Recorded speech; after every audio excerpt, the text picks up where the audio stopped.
tag, and you it for life. Yikes, you a clown, you do it for life.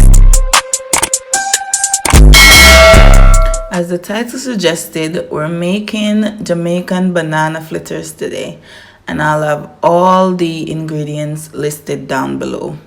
Okay, so here I have my oil, my bananas, my flour, my sugar, everything. So we're now peeling the bananas and placing them in like a medium bowl. So we're just peeling them and adding them to the bowl.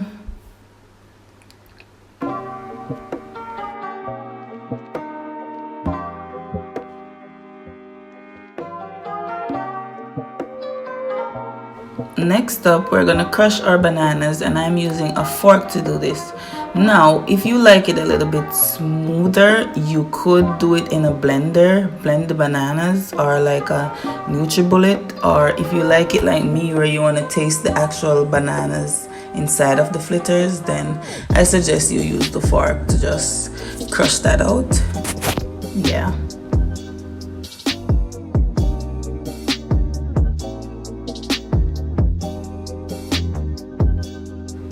We're now gonna add our sugar before the bananas are crushed completely, so they could, like, we need the sugar to dissolve with the bananas, put it that way. So yeah, I'm adding 2 scoops of sugar. Now you can add less, you can add more, it all depends on how sweet you want it. What's your personal preference? I just added 2 scoops. Okay.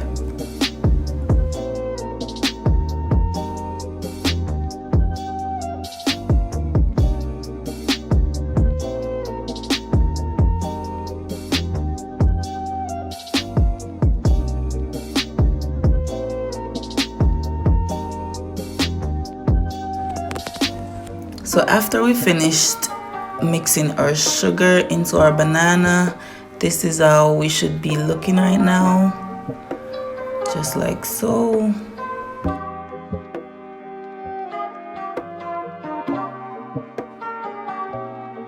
After we added all our spices and our cinnamon powder, you could add almond essence if you want. Whatever spices you want to add, that's up to you, okay?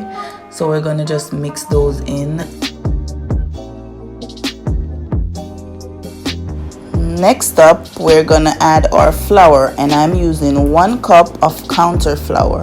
Now guys, even though on the package the flour says it's pre-sifted, I like to sift it again because I don't want any flour balls to be in my flitters when I fry them. So yeah, I sift it again.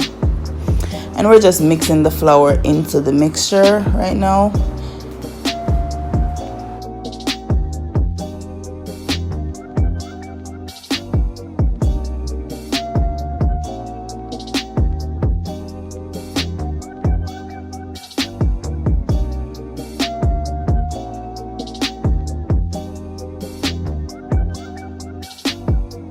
Now after we finish adding our flour, this is how we should be looking. This is the consistency that we should have to begin frying, okay?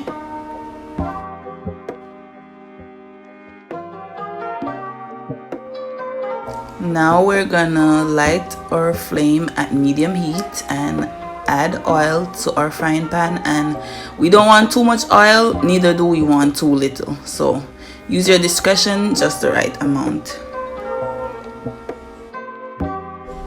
As soon as our oil is hot, we're using a big spoon to drop the flitters. So basically that's the size spoon I use to get the size flitters that I want. So we're just adding them in.